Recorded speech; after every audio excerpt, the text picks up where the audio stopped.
Papa Dudut. Magandang araw po sa inyo. Ako po si Yvonne at kung sakali man pong mapili ninyo ang aking sulat ay sana ito ay magbigay ng inspirasyon sa ating mga kabarangay. Ako po ay tubong Baguio City at hindi po kami ipinanganak sa marangyang buhay. Pero sapat naman po ang kinikita ng mama at papa ko para matustusan ang pangangailangan namin sa pang-araw-araw. Ang tatay ko po ay isang supervisor sa isang kilalang restaurant sa Baguio. Habang ang mama ko naman ay nagtitinda ng mga souvenirs sa palengke. Wala pong nakatapos ng kolehiyo sa pamilya namin. Kaya't sinabi ko sa sarili ko na balang araw ako ang magiging unang magtatapos sa kolehiyo sa pamilya namin. Pero pagkatungtong ko ng 17 years old, pumanaw ang tatay ko sa sakit na liver cancer. Masakit po ang mga nangyari, Papa Dudut, pero kinailangan naming magpatuloy sa buhay. Lalo pong naging mahirap ang lahat at ako po ay tumulong kay mama sa pagtitinda ng souvenir para matustusan ang aming pang-araw-araw. Sa awa po ng Diyos, nakapagtapos ako ng high school. Ngunit sa mga panahong yon ay pakiramdam ko ay mauudlot ang pangarap kong makapagtapos ng kolehiyo dahil sa kakulangan namin sa pera. Kaya't nagpasya po muna akong magpatuloy sa pagtulong kay mama sa pagtitinda ng souvenirs. Isang araw habang naghihintay ako ng customer sa pwesto namin, nag-scroll ako sa newsfeed. Sa social media ko nang makita ko ang isang job listing para sa isang call center na nag-hiring. Agad ako nag-send ng resume at dahil may karanasan na ako sa pagsasalita ng Ingles. Salamat na rin sa pakikipag-usap ko sa mga banyagang customer na bumibili ng souvenir sa amin ay naging mas confident ako. Over the phone lang po ang interview at sa awa naman ng Diyos ay nakapasa ko. Sobrang saya ko po ng mga panahong yon at pakiramdam ko sa wakas ay matutupad na ang lahat ng mga pangarap ko. Para sa pamilya ko at para sa sarili ko.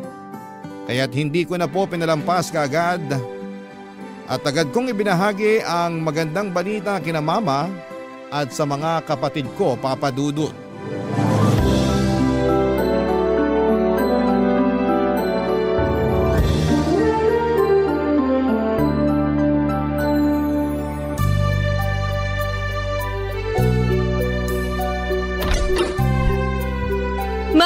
Nakapasa ako! Ha? Ano ibig mo sabihin? Nag-apply po ako sa isang call center na nakabase sa Manila. Nakapasa ako sa final interview. Tanggap na po ako sa trabaho. Wow! Congrats, ate! Thank you, Bunso. Para rin sa atin to. Sandali lang, ate. Manila? Ang layo nun ah. Ba't di ka nalang mag-apply sa mga call center dito sa Baguio? Mas malaki kasi ang offer sa Manila. Mas mabilis matutupad ang mga pangarap natin pag doon ako magtatrabaho, Bunso. Alam mo naman na matagal na natin gustong magkaroon ng sariling negosyo. Para sa ganun, hindi na namin kailangan ni Mama na magbenta ng mga souvenirs sa palengke. Kung sa bagay, tama ka dyan. Sige nak, ikaw bahala. May tiwala naman ako sa'yo eh. Nga po pala, Ma. Gusto ko na rin po sanang pag-aralin si Rafi sa kolehiyo sa susunod na pasukan. Talaga, ate? Oo, Bunso. At ako na ang sasagot sa tuition fee mo. Iba pa rin talaga pag nakapagtapos. Kaya mag-aral ka ng mabuti, ha? Gusto kong siguraduhin na maganda ang magiging kinabukasan mo. Pangako po, ate. Mag-aaral ako ng mabuti. Thank you talaga. Huwag po kayong mag-alala dahil magpapadala rin po ako sa inyo. Sige anak, salamat ha. Maaasahan ka talaga. Ay nga pala, nakahanap ka na ba ng titirhan mo sa Manila? Kinausap ko na po yung dati kong kaklase sa high school tungkol dyan. Uupa po ako ng kwarto doon sa tinitirhan niyang boarding house sa QC. Mukhang planado mo na nga ang lahat ng to ha. Sige anak, basta mag-iingat ka doon. Opo ma, simula nung namatay si tatay, wala na akong ibang hinangad at ginusto kung hindi ang guminhawa tayo sa buhay. Ayoko na habang buhay na lang po kayo nagtitinda ng mga souvenirs sa palengke. At pag nakaipon na po tayo, magtatayo tayo ng maliit na sari-sari store. Naiintindihan kita anak. Kahit ako, sawang-sawa na rin ako sa buhay na isang kahig isang tuka. Wala rin naman akong magawa kasi hindi naman ako nakapagtapos sa pag-aaral. Huwag kang mag-alala, Ma. Hindi pa huli ang lahat. Pag nakapagtapos na si Rafi sa kolehiyo, ako naman ang babalik sa pag-aaral. At unti-unti na rin nating papalakihin ang matagal na nating pinapangarap na sari-sari store. Mabuti naman kung ganun, Nak. Teka lang ate, sigurado ka na ba na gusto mong magtrabaho sa call center? Marami ako naririnig na mga kwento tungkol dyan. Bisyo, kabitan, mga nangungutang na hindi nagbabayad at kung ano-ano pa. Hindi lang call center ang may ganun, Bunso. Kahit anong trabaho pa yan, talagang may mga challenges. Ang mahalaga, matutunan mong mag-handle ng pressure at hindi ka matatangay ng mga maling gawain. Kaya natin to. Pero kakayanin mo ba talaga ang puyat, ate? Kakayanin ko syempre para sa'yo at para kay Mama. Masaya ako, Nak, na sa wakas. Matutulungan mo na rin kami ng kapatid mo. Alam mo naman, hindi na ako bumabata. Ikaw na lang talagang natitira naming pag-asa eh. Hindi ko na talaga alam ang gagawin ko kung wala ka. Gaya nga ng sabi ko, Ma, wala na akong ibang hinangad kung hindi ang makaraos tayo. Muli tayong babangon, Ma. Pero ate, wag mo rin kalimutan ang sarili mo ha. Basta kung kailangan mo nang makakausap, tawagan mo lang kami. Syempre naman, Bunso. Sobrang mamimiss ko kayo. Ito talaga si ate ang OA. Sa Manila ka lang naman magtatrabaho. 6 hours lang naman ang pagitan natin. Tsaka na ako iiyak kung mag-a-abroad ka na. Loko-loko ka talaga. Pero seryoso ate, mamimiss din kita. Nga pala, Nak, kailan ang alis mo? Sa Makalawan na po, Ma. Sige, basta mag-iingat ka doon ha. Paplansyahin ko lang yung mga damit na dadalhin mo. Sige po, Ma. Salamat. At ikaw, Rafi, magpapakabait ka dito ha. Huwag mong bigyan ng sakit ng ulo si Mama. Ako pa ba? Huwag kang mag-alala ate, akong bahala. Basta lagi ka magte-text sa akin, ha? Opo ate. Sige na, matulog ka na. Maghahanda pa ako ng mga gamit ko. I love you, Bunso. I love you too ate.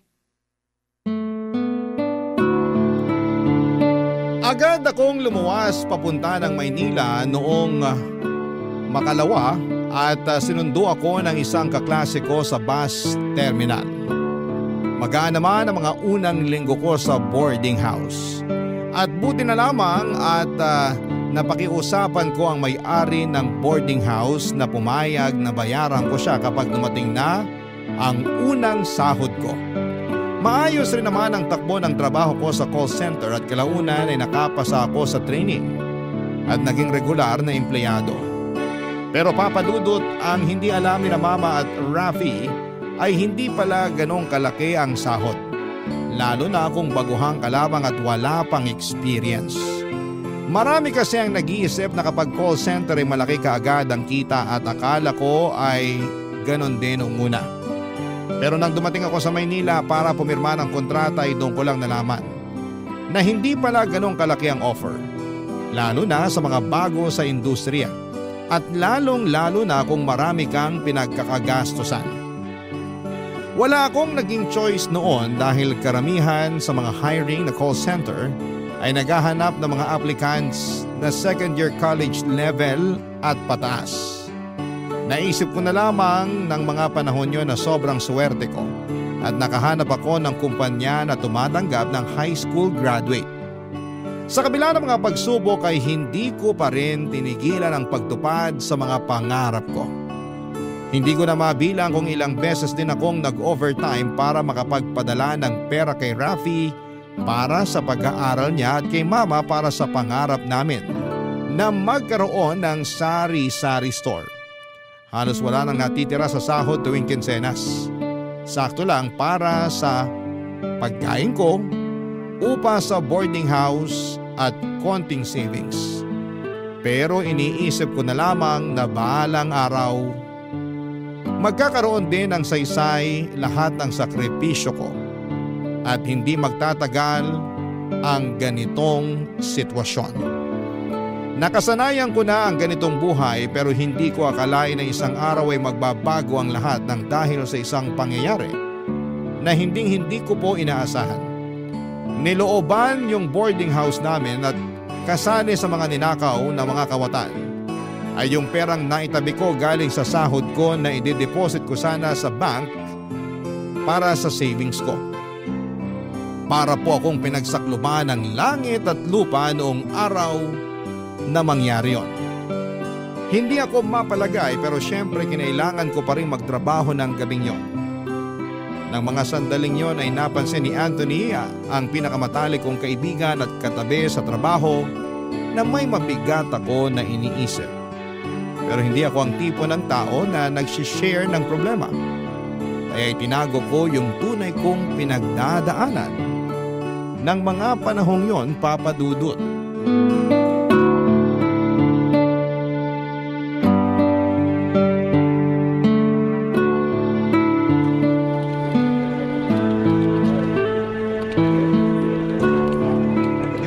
Thank you for calling. Have a nice day. Ay, sa dinami-dami ng pumapasok na tawag, akala ko hindi na ako makakapag-break eh. Tsaka isa pa, masisiraan na ako ng bait sa mga to. Ba't ba sobrang sungit ng mga tumatawag ngayon? Ano bang meron sa iniinom nilang tubig at nagtataray sila ngayong araw na to? Uy, kalma! Kakasahod lang natin ng isang araw ah. Ba't mukhang stress na stress ka dyan? Sino ba naman ang hindi stress dito? Dire-diretso ang pasok ng mga tawag, ni halos hindi na nga ako makahingi. 8 months na simulang ma-regular tayo sa trabaho. Pero ito ata yung unang beses na napansin kong uminit ang ulo mo. Sigurado ka bang okay ka lang? Kung may problema ka, alam mo naman na pwede mo akong kausapin anytime. Pasensya ka na ha. Wala to. Siguro gutom lang to. Huwag ka kasi nagpapalipas ng gutom. Gusto mo ba sabay na tayong kumain mamaya? Sige ba, basta libre mo. Ay, nagbago na pala isip ko. Hindi na nga lang pala ako kakain. Matutulog na lang ako sa sleeping lounge. Sira. Pero seryoso, natutulog ka ba talaga sa sleeping lounge? Hindi pa eh. Bulong-bulungan kasi dito sa office na may agent daw na pumunta ng sleeping lounge para umidlip saglit. Tapos after a few days, hindi na daw makontak ng family niya yung agent. Tas ayun, nakita na lang siya sa sleeping quarters pero mga 3 days na siya dun at matigas na ang katawan. Nakakaloka, totoo? Ewan ko, yan ang usap-usapan dito eh. Nakakaawa naman. Pero hindi na ako magugulat kung sakaling totoo man yan. Paano ba naman? Puyat at stress ang kalaban mo sa trabahong to. Kaya nanggigigil ako kapag nakakarinig ako ng taon na iniismol o ina-underestimate ang mga tulad nating call center agents. Kung tutuusin, wala rin naman silang alam. Naiintindihan kita, sobra. Yung pinsan ko kasi, sinasabing para raw sa mga walang utak yung pagkatrabaho sa call center. Pero di ko na lang pinapansin. Kasi di niya pa naman nararanasan na maging call center agent eh. Baka naiinggit lang siya sa'yo kasi hindi siya nakakapasa ng interview. Biro lang. Pero seryoso, kung tutuusin nga, sa training pa lang, ang dami mo nang dapat aralin eh. Tapos akala ba nila na madali yung tipong kailangan dinig na dinig sa boses mo na masaya ka tuwing kinakausap mo yung customer? Hindi naman sa lahat ng oras masaya tayo, di ba? Ang lalim ng hugot mo ah. Pakiramdam ko talaga may pinagdadaanan ka eh. Sabihin mo na kasi sa akin, ano ba yun?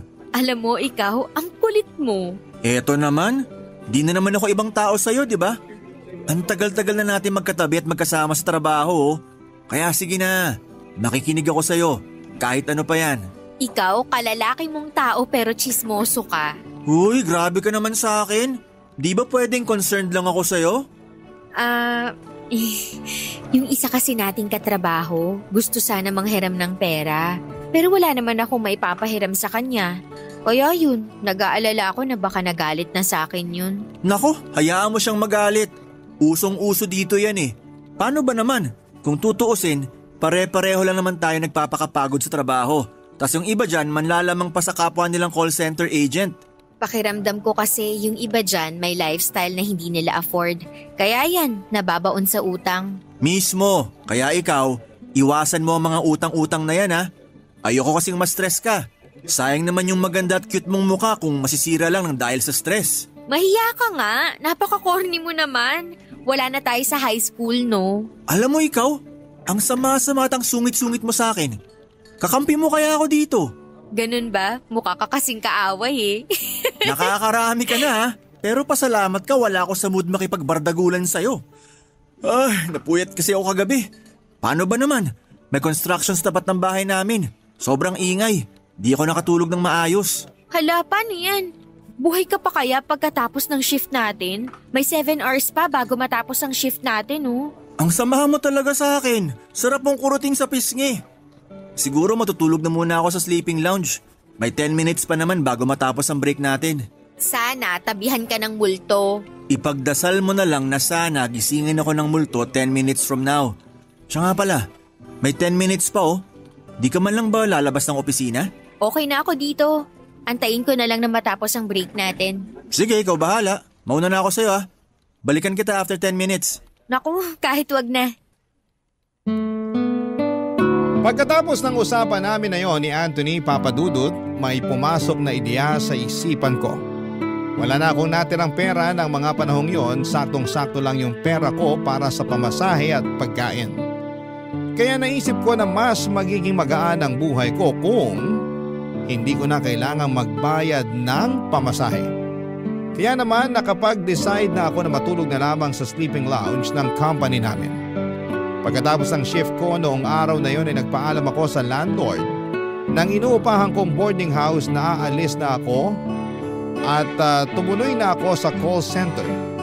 Buti na lamang at kokonti lang ang gamit ko kaya nagkasya lahat ng damit ko sa locker.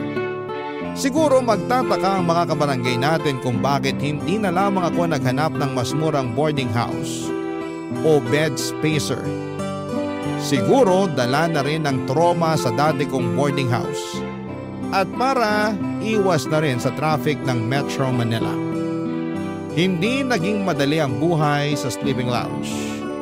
May aircon at foam nga pero wala kang privacy at wala ring work-life balance. Hindi mo na malalaman kung tapos na ba talaga ang shift mo kasi pakiramdam mo ay nasa trabaho ka pa rin kahit tapos na yung shift mo. Marami ang napansin at nagtaka kung bakit madalas akong nasa loob ng call center. Siyempre para makaiwas sa mga tanong ay nagdadahilan na lamang ako na sa Bulacan pa ako umuuwi. Kaya sa sleeping lounge na lamang ako tumatambay. At sa kabutihang palad ay napapaniwala ko naman sila ng mga panahong yon. Kung iniisip ninyo na yumayaman na ako mula nang sa sleeping lounge ako matulog ay nagkakamali kayo.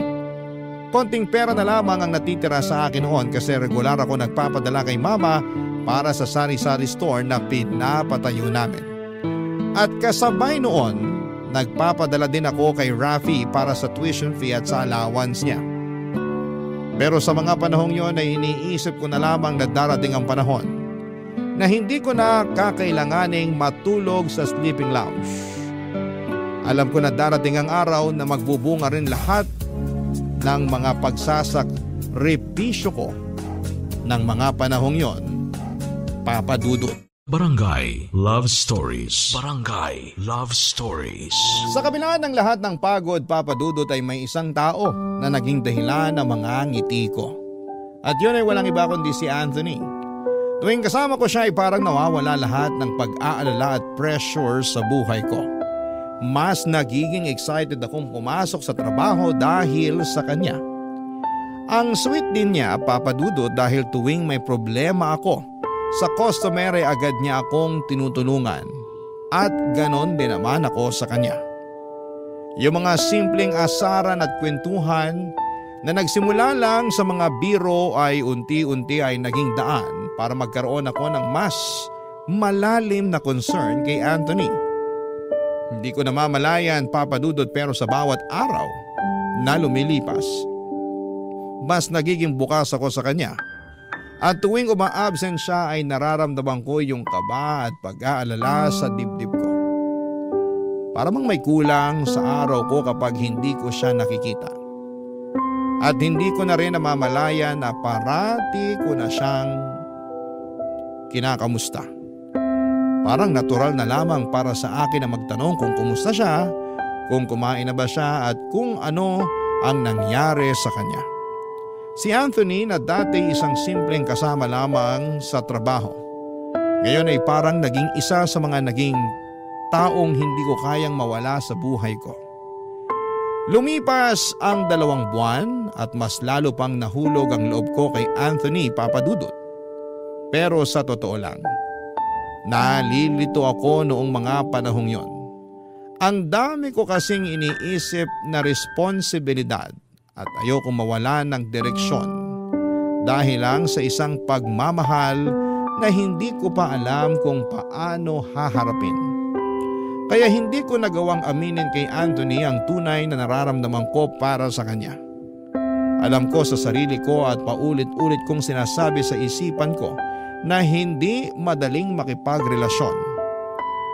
Hindi lang pagmamahalan ang kailangan para maging matagumpay ang isang relasyon. Marami pang aspeto ng buhay ang dapat isaalang-alang para maging matatag at magtagal ang isang relasyon. Pero isang gabi habang pareho kaming nakabreak at nasa labas ng opisina, kinausap ako ni Anthony at inamin niya sa akin ang pagmamahal na matagal na niya palang nararamdaman para sa akin. Sa mga sandaling yon ay hindi ko alam kung paano ilalarawan ang nararamdaman ko. Sobrang saya at kilig ang nararamdaman ko sa bawat salita niya. Na para bang kinain ko rin lahat ng mga sinabi ko tungkol sa mga pananaw ko pagdating sa pakikipagrelasyon, Papa Dudut.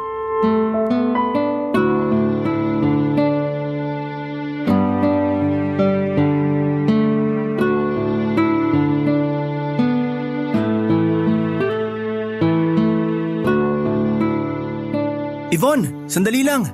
Oh, bakit? Anong kailangan mo? Babalik ka na ba sa loob ng opisina? Anong tingin mo sa akin, tagapagmana ng kumpanya? Meron pa akong 12 minutes bago matapos ang break, no? Kung ganon, pwede ba kitang makausap? May kailangan akong sabihin sa'yo. Eto naman, ba't napakaseryoso mo? Magre-resign ka na ba? Hoy, huwag mo sabihin magre-resign ka na. Hindi yon, ano ka ba? So ano, mangungutang ka ba? Naku, tigil-tigilan mo nga ako. Heto naman, makinig ka kasi muna sa akin. Bakit ba? Ano ba yun, ha? Ano kasi, Ano? Yvonne. Nakakaloka, huhulaan ko pa ba kung anong nasa isip mo? Mahal kita. Ano? Matagal na kitang mahal. I'm sorry pero kakapalan ko ng mukha ko. Ni minsan hindi ka nawala sa isip at puso ko, Yvonne. Ngayon lang ako nagkaroon ng lakas ng loob sabihin sa iyong lahat ng to kasi natakot ako na baka mag-ibang tingin mo sa akin kapag inamin ko sa iyong totoo. Na baka masira ang pagkakaibigan natin kung sakaling sabihin ko sa iyo ang tunay ko na nararamdaman. Well, at least hindi na ako mahihirapan. Ha? Ba't ka naman mahihirapan? Kasi matagal na rin kitang mahal, Anthony. Ano? Nung una, akala ko kasi concerned lang ako sa'yo bilang matalik mo na kaibigan. Pero hindi ko na namamalayan na unti-unti na palang nahuhulog ang loob ko sa'yo. Mahal na rin kita, Anthony. Talaga? Gusto mo bang bawiin ko? Hindi! I love you too, Yvonne! Di mo alam kung gaano ko kasaya ngayon. Gusto kong ipagsigawan sa buong building kung gaano kita kamahal. Subukan mo at talagang tatamaan ka sa akin. Nakakahiya, Anthony. Ano ka ba? Nga pala, Yvonne. Matagal ko na pinag-isipan to. At sa tingin ko, oras na rin para sabihin ko sa'yo to. Naku, eto na naman siya. Maghuhulaan na naman kami. Ano ba yan? Tao? Bagay? Hayop? Di rin naman kasi ganun kadali sabihin to, no? Sige na, wag ka nang mahiya. Ano ba yun? Pwede ba kitang ligawan? Depende. May asawa ka na ba? Ha? Dahil kung liligawan mo ko, siguraduhin mo lang na single ka. Ayokong maging kabit, kagaya ng mga naririnig ko na kadalasang nangyayari sa call center. Alam mo, ikaw nakakarami ka na sa akin pero hindi pa ako nakakabawi sa'yo. Pero okay lang yun kasi mahal na naman kita eh. Napaka-corny mo talaga. So, yung tungkol dun sa tanong ko, ano na? Oo na, pumapayag na ako. Talaga? Thank you! Thank you! Uy, hinaan mo nga yung boses mo. Sige na, mauna ka na. Mamaya na tayo mag-usap. Sasagutin ko lang to. Hello? Hello, anak. Kumusta ka na? Hi ate! Kumusta ka na dyan? Miss na kita. Hello, Ma. Hi, Bunso. Miss ko na rin kayo. Okay naman ako dito. Kayo? Kumusta kayo dyan? Ikaw, Bunso, kamusta ang pag-aaral mo? Okay naman ate. Mataas nga ang grades ko eh. Naku, Bunso. Keep up the good work, ha? Proud na proud si ate sa'yo. Kayo, Ma, kumusta kayo? Kumusta na yung pinapatayo nating sari-sari store? Okay naman ako, anak. Kaya din ako napatawag na kasi gusto kitang kausapin tungkol sa sari-sari store. Bakit, Ma? May problema ba? Wala naman, kaso kulang yung huling pinadala mo eh. Ha? Paanong kulang, Ma? Ganito kasi yan. Kumuha ako ng 2 pang tao para mas mapadali yung pagpapatayo natin ng sari-sari store. Sakto lang yung pinadala mo nung nakaraan para sa mga materyales. Pero nak, huwag ka mag-alala kasi kapag naipadala mo na ang pera, sigurado ko na mas mapapadali ang pagpapatayo natin ng sari-sari store. Ganun ho ba? Sige po, Ma. Huwag po kayong mag-alala. Magpapadala po ulit ako sa inyo pagkatapos ng shift ko. Sige anak, salamat. Sige na ho, kailangan ko na ulit pumasok sa loob. Matatapos na kasi ang break ko. Ma, I love you. Salamat nak, love you too. Bunso, magpakabait ka dyan ha? No problem ate, I love you.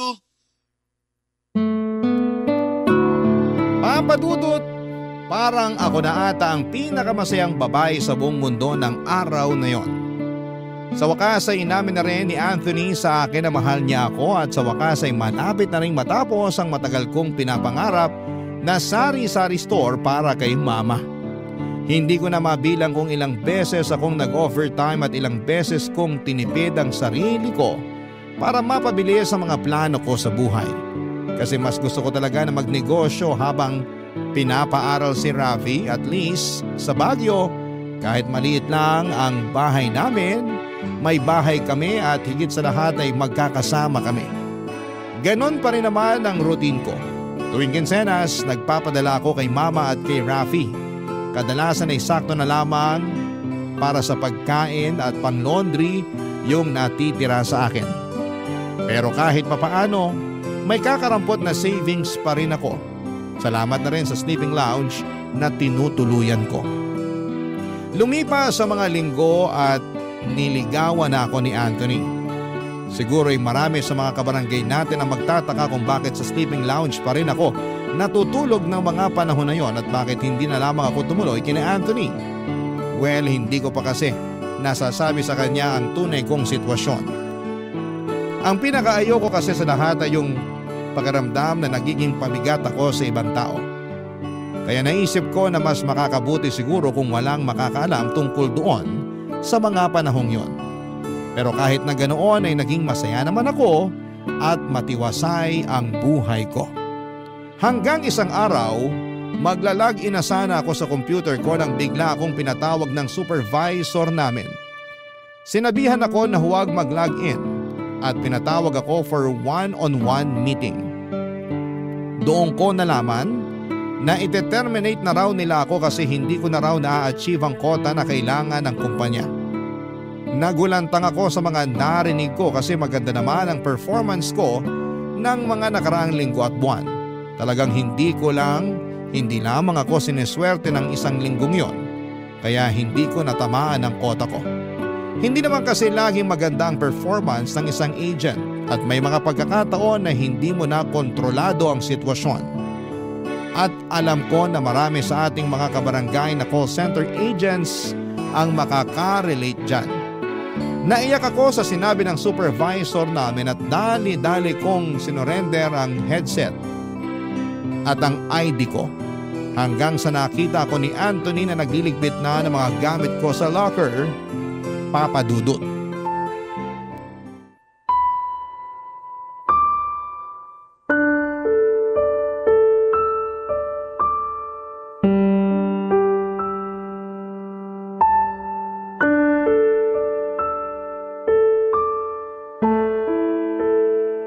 Uy, mahal! Andiyan ka lang pala. Kanina pa kita hinahanap ah. Nagtataka nga ako kung bakit nakapatay ang computer mo dun sa loob eh. Kala ko ma-absent ka na.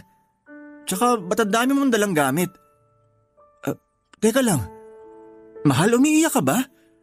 Mahal, kausapin mo naman ako. Sobrang unfair lang kasi. Tina-terminate na nila yung kontrata ko dahil hindi raw naging maganda yung performance ko ngayong week na to. Kung makapagsalita sila, akala mo naman. Yung para bang wala na akong magandang nagawa sa kumpanyang to. Ano? Hindi nila pwede gawin sa'yo to, mahal. Sino may sabi niyan sa'yo? Yung supervisor natin? Diyan ka lang, kakausapin ko siya. Anthony, wag na. Hindi ako makakapayag, hindi pwede to. Hindi na makatarungan tong ginagawa nila sa'yo, mahal. So ano, pakikiusapan mo sila na wag akong sisantihin? Nako Anthony, nagsasayang ka lang ng oras. At isa pa, ayoko na maging parte ng isang kumpanya na tinatanggal yung mga empleyado nila ng ganun-ganun na lang. Siguro sign na rin to ng Diyos na sapat na ang mga naging sakripisyo ko. Anong ibig mong sabihin? Matagal na ako natutulog sa sleeping lounge, Anthony. Kinailangan kong gawin yun para makapagpadala ko ng mas malaking pera para sa pangarap naming negosyo ni Mama at para na rin sa pag-aaral ng kapatid ko. Ngayon natapos na ang chapter ng buhay ko sa kumpanyang to. Oras na para umuwi ako sa amin sa Baguio. Nang sa ganon, matulungan ko na rin si Mama sa pag-aasikaso ng sari-sari store. Ay, nakakalungkot lang isipin na disposable ang tingin sa akin ng kumpanyang to. Itatapon na lang ng basta-basta na para bang wala na akong magandang ginawa. Sandali lang. Matagal ka nang natutulog sa sleeping lounge? Mahal, ba't hindi mo kagad sinabi sa akin? Anthony, ayaw kong maging pabigat sa'yo. Pinili kong ilihim ang lahat ng to sa'yo kasi mas gusto ko na mag-focus ka sa sarili mo. Mahal kita at kailanman ayaw kong iparamdam sa'yo ang bigat at hirap na pinagdadaanan ko sa buhay.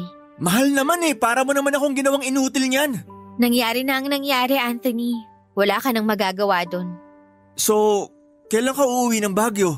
Gusto rin kitang kausapin tungkol dyan. Bakit, mahal? Anthony, siguro mas mainam kung maghiwalay na muna tayo sa ngayon. Ano? Yvonne, ikaw naman ata nagiging unfair sa akin ngayon. I'm sorry pero gusto ko na munang mag-focus sa magiging negosyo namin ni Mama at sa pag-aaral ng kapatid ko.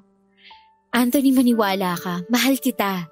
Pero talagang may mga bagay na kailangan kong pagdaanan ng mag-isa. Yvonne naman Sino ba nagsabi sa'yo na kailangan mo pagdaanan lahat to na mag-isa?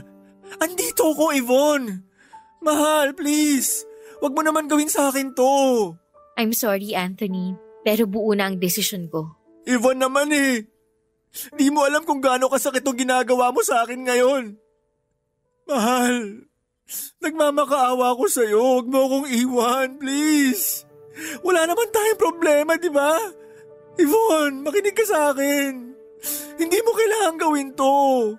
Andito lang ako para sa'yo. Yvonne, please naman, kausapin mo ko. Anthony, tama na. Wala nang patutunguhan tong usapang to. Ayaw mo yung pakiramdam na para kang disposable. Pero bakit yun mismo pinaparamdam mo sa akin ngayon? Hello, Ma? Anak, kumusta ka na dyan? Ma, si ate ba yan? Ay ate! Okay lang ako. Ate, umiiyak ka ba? Naku, hindi no. Wala naman ako rason para umiyak May allergy kasi ako ngayon. Kaya ayan.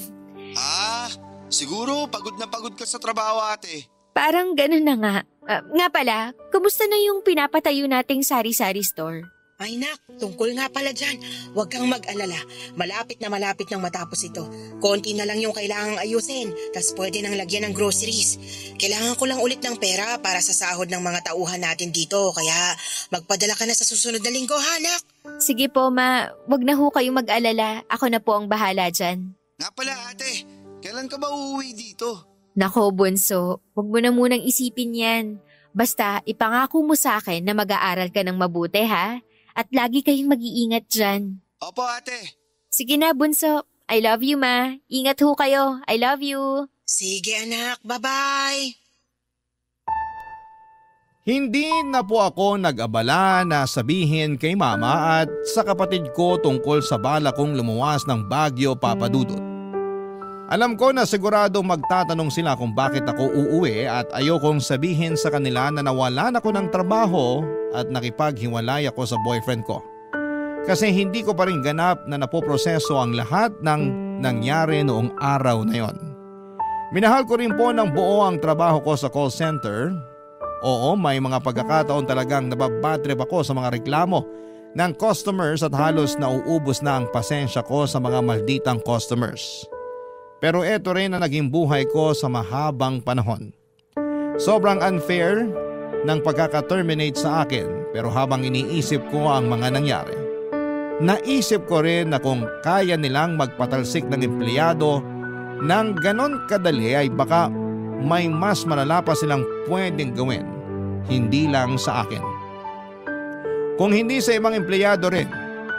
Kaya yun na lamang po ang tinanim ko sa isipan ko.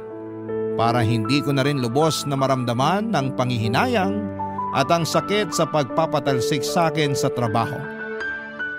Sobrang sakit din para sa akin ang naging desisyon na hiwalayan si Anthony noong mga panahong yon.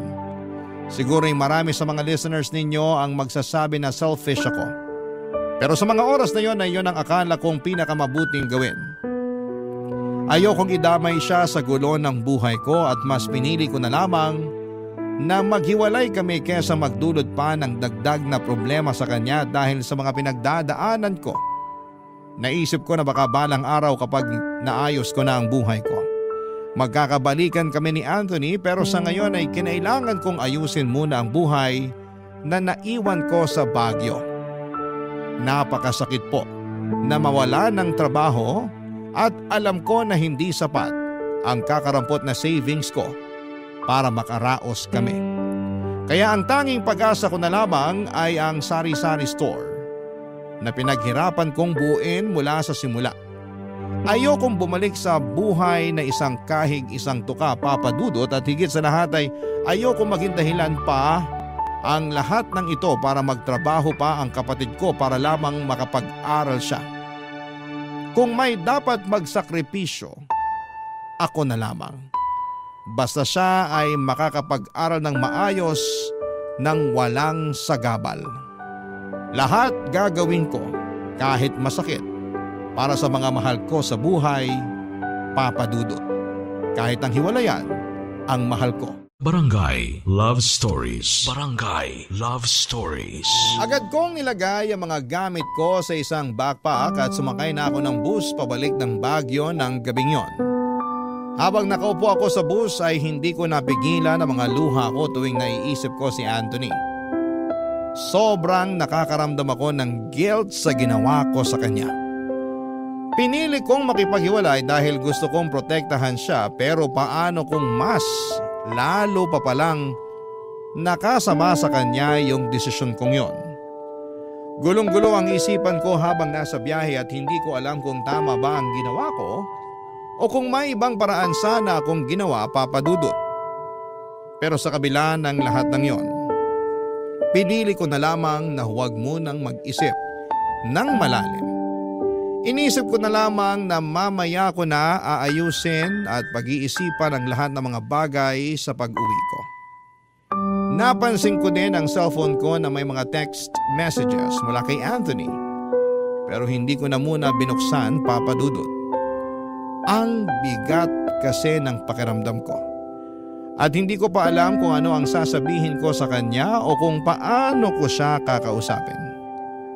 Gusto ko munang mag-isip ng maayos kasi ayokong magpadalos-dalos at masaktan ko siya nang hindi ko intensyon. Natatakot ako na baka magkasakitan pa kami kung hindi ko siya mabigyan ng tamang sagot. Hindi ko alam kung ano ang susunod na hakbang at iniwasan ko munang buksan ang mga mensahe niya dahil alam ko na ang damdamin ko sa oras na yon ay masyadong magulo pa. Ramdam ko ang sakit sa dibdib tuwing sumasagi si Anthony sa isipan ko. Tinutokso ako ng konsensya ko.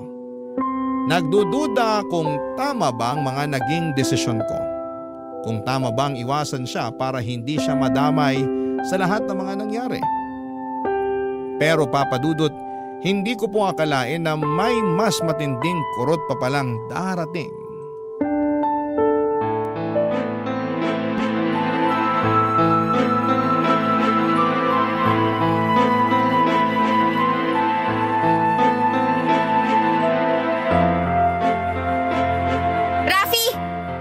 Ate?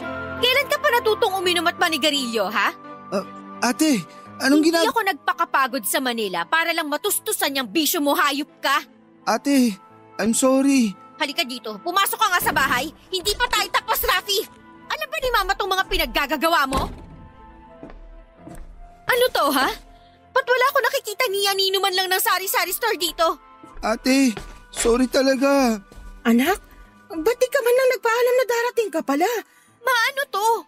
Saan napupunta lahat ng pinapadala ko sa inyo? Yvonne. Mahautang na loob. Huwag kayong magsinungaling sa akin. Sabihin nyo na lang sa akin ang totoo. Nakabuntis ang kapatid mo at kinailangan namin gamitin yung pera para sa mga gastusin dun sa magiging apo ko. Anak, maniwala ka. Sasabihin ko rin naman sa'yo tungkol dito pero naghahanap lang talaga ako ng tamang tiyempo. Ano, Ma? Pinaghirapan ko po ang bawat sentimo na pinapadala ko sa inyo. Paano niyo nagawa sa akin to, ha? Ma naman, pambihira. Hindi niyo po alam kung anong kinailangan kong tiisin para lang maipadala sa inyo yung mga perang pinapadala ko. Hoy, Yvonne! Ang kapal ng mukha mo para isumbat sa akin lahat ng pinadala mo. Kung magsusumbatan lang din naman tayo, idagdag mo na rin yung mga panahong kinailangan ko magbenta sa palengke para lang matustusan yung mga pangangailangan nyo, ingrata! At kung labag pala sa loob mo yung mga perang pinapadala mo, di sana simulat sa pool pa lang, hindi ka na nagpresenta na magpapadala ka ng pera sa amin. Ma, hindi hulabag sa loob ko yung mga perang pinapadala ko sa inyo. Desisyon ko po yun. Yung labag po sa loob ko ay kung paano niyo ako nagawang lokohin ng paulit-ulit para sa pera. Nawalan ho ako ng trabaho, Ma. Yung sari-sari store na lang po yung natitira ko na pag-asa para kahit papano makaahon man lang tayo sa hirap ng buhay, pero wala na. Lahat ng mga pangarap natin wala na. Naiintindihan niyo ba yon, ha, Ma? Sige na, oo. Kasalanan ko na hindi ko kaagad sinabi sa'yo yung tungkol sa magiging apo ko. Nagulat din ako nung sinabi sa akin ni Rafi na nakabuntis siya, pero wala na tayong magagawa doon. Isipin mo na lang na nakatulong yung perang pinadala mo sa magiging pamangkin mo. Ma, narinig niyo ho ba ang sarili niyo? Kung tutuusin, Yvonne, kulang pa lahat ng pinadala mo kumpara sa perang nagastos ko sa'yo simula nung pinanganak ka. Ang kapal naman yata ng mukha mo para ipamukha sa akin lahat ng naitulong mo. Ma, pasensya ka na pero masisiraan na ho ako ng bait pag nagtagal pa ako dito. Ate, I'm sorry. Pinagkatiwalaan kita, Rafi. Ginawa ko ang lahat para makapagtapos ka ng kolehiyo kasi ayoko matulad ka sa amin ni Mama pagtanda mo. Ayokong maranasan mo yung pakiramdam na hindi ka man lang makaalis sa trabahong sobrang miserable dahil wala kang choice kasi hindi ka nakapagtapos. Pero anong ginawa mo? Tinapon mo lahat ng pangarap ko para sa'yo, hayop ka. Paano mo nagawa sa akin to? Paano? Ate, please. Patawarin mo na ako. I'm sorry. Hindi ko talaga sinasadya. Yung pagsisinungaling nyo ni Mama sa akin, hindi nyo rin ba sinasadya yun? Ha? Sinadya nyo pareho yung panlolokong ginawa nyo sa akin eh. Hindi yun aksidente. Choice nyo pareho yun. Choice nyo pareho ang paikutin ako. Tama na, ayoko na. Yvonne, bumalik ka rito. Ate, saan ka pupunta? Wag nyo ako susundan. Ayoko na makita yung mga pagmumukha nyo.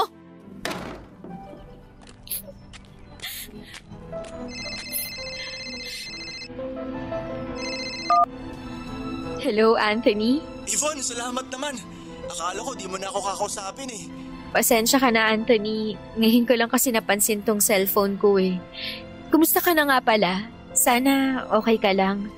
Alam kong medyo harsh at brutal ako nung huli nating pag-uusap. Sorry talaga ha. Sana patawarin mo pa ako. Hindi ko intensyon na saktan ka. Gulong-gulo lang talaga isip ko nun, Anthony. Mahal, kumalma ka. Nasa Baguio ako. Andito ko ngayon sa Burnham Park. Ano? Anong ginagawa mo dito? Nagpapalamig. Eto naman. Siyempre andito ko para sundan ka. Buti na lang talaga sinagot mo yung telepono. Yvonne, parang awa mo na pag-usapan natin to ng personal. Huwag ka nga alis dyan. Pupuntahan kita. What if puntahan na lang kaya kita sa bahay nyo? Ibigay mo na lang sa akin ang complete address mo. Naku, wag na. Antayin mo ako. Papunta na ako dyan.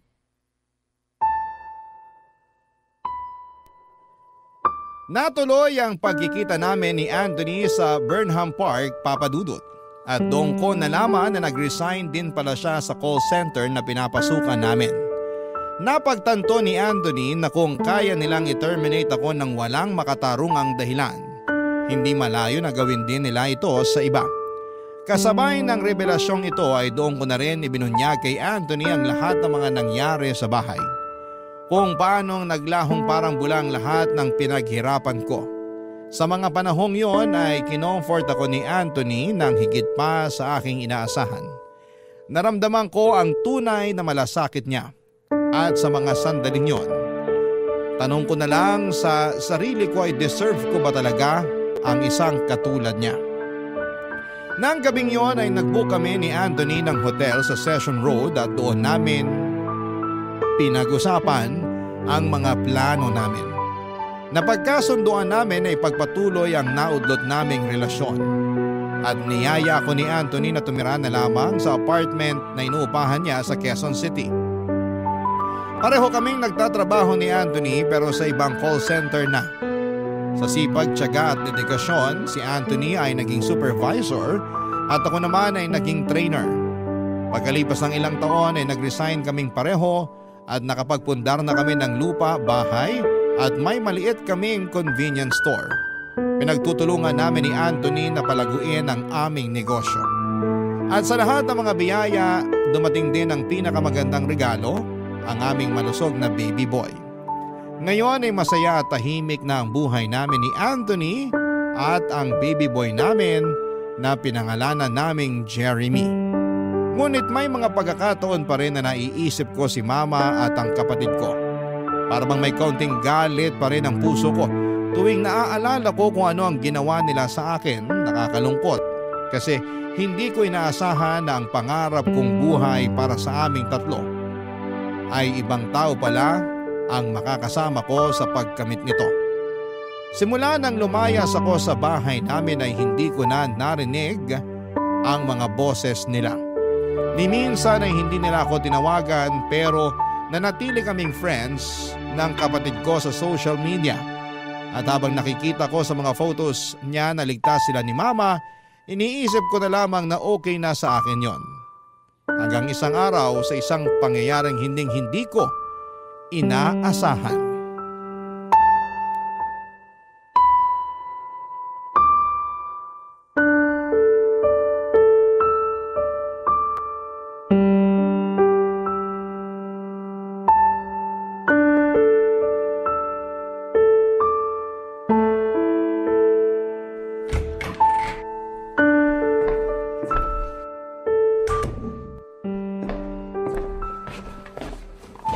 Oh, mahal. Saan ka galing? Hi, mahal. By the way, may mga bisita ka.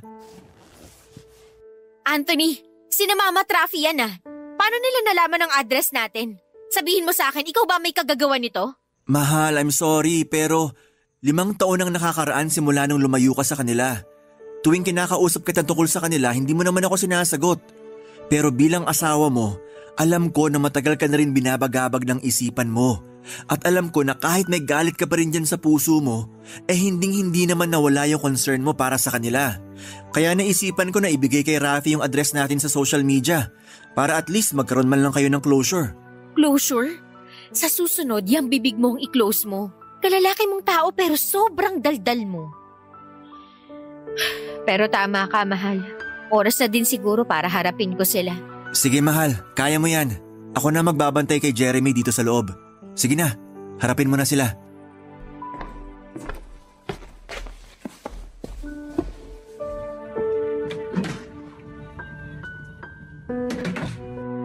Ma? Rafi? Ate, sobrang na-miss kita. Miss na kita. Yvonne, alam kong huli na ang lahat pero hihingi pa rin ako ng tawad sa lahat ng nagawa ko sa'yo. Hindi ko pinahalagahan ang lahat ng sakripisyo mo para sa pamilya natin. Lahat ng pagod, lahat ng paghihirap mo, binaliwala ako. Nung mga panahon na yon, sobrang saya ko kasi magkakaapo na ako pero hindi ko man lang inisip kung paano ka nasaktan. Kung gaano kang nagsikap para mairaos ang pamilya natin sa hirap. Hindi mo naman obligasyon yun. Lahat ng mga pangarap mo, lahat ng mga plano mo, hindi ko binigyan ng halaga. Anak, sana mapatawad mo ko. Hindi ko na kayang balikan ang mga pagkakamali ko pero sana maramdaman mong lahat ng pagsisisi ko sa lahat ng pagkukulang ko. Ma, thank you. Sobra. I love you. Ate, I'm sorry. Kapakanan ko lang din yung iniisip mo noon at binaliwala ko lahat yun. Ramdam ko na yung bigat ng mga naging desisyon ko sa buhay. Pero ate, mas hindi ko nakakayanin kung magagalit ka pa rin sa amin hanggang ngayon. Siguro hindi ko deserve yung pagpapatawad mo ate. Pero gagawin ko ang lahat para lang mapatawad mo ko. Bunso, tumayo ka nga dyan. Hindi mo kailangan gawin yan. Tumayo ka. Ate. Ma, Bunso, hindi lang kayo ang may kasalanan dito. Ako rin. Nilamon ako ng pride ko. Nagpadala ako sa galit ko ng 5 taon. Ang laki ng oras na sinayang ko. Sana mapatawad niyo pa ako. Pangako, babawi ako sa inyo. Anak, wala kang kasalanan. Pasensya ka na't ngayon lang tayo nakita-kita ulit. Dahil na rin po sa tulong ni Anthony, Napakaswerte ko talaga sa asawa kong yan. Dahil sa kanya, nagkita-kita ulit tayong tatlo. Wag mo na siyang pakakawalan, nak. Bihira lang ang mga ganyang klaseng lalaki. Opo ma, tama ka dyan. Ano ba yan?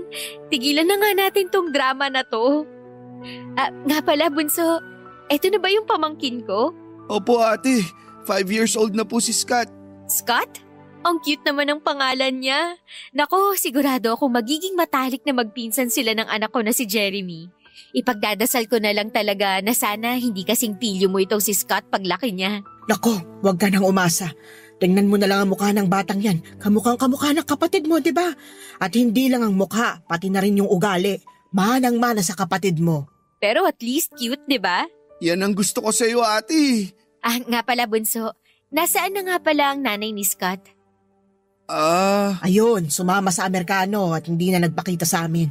Wala man lang kaamor-amor yung babaeng yun sa anak niya. Ganun ba?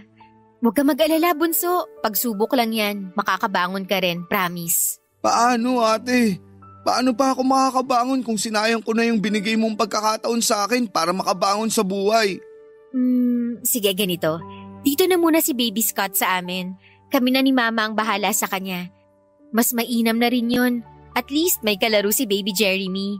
At gagamitin mo yung opportunity na yon para makabalik ka sa pag-aaral. Talaga ate? Pag-aaralin mo ako ulit? Ay syempre, hindi na. Ganito ang mangyayari. Doon ka magtatrabaho sa convenience store namin ng Kuya Anthony mo. Tapos sa tulong ng kikitain mo, ikaw na mismong magbabayad ng sarili mong tuition at ikaw na rin ang bahala mag-budget sa allowance mo, okay? I love you ate! Salamat talaga! I love you too. Pag ikaw hindi ka pa tumino, hindi lang sampalang aabutin mo sa akin. Nagkakaintindihan ba tayo? Opo ate! Thank you! Thank you talaga!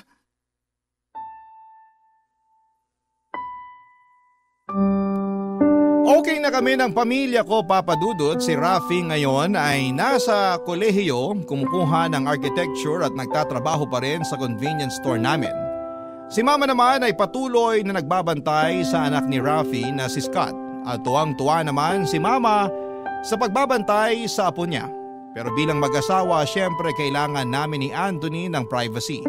Kaya nakapag-decide kami na ipa-occupy muna kina Rafi at Mama yung condo na nabili namin hanggang sa makagraduate si Rafi.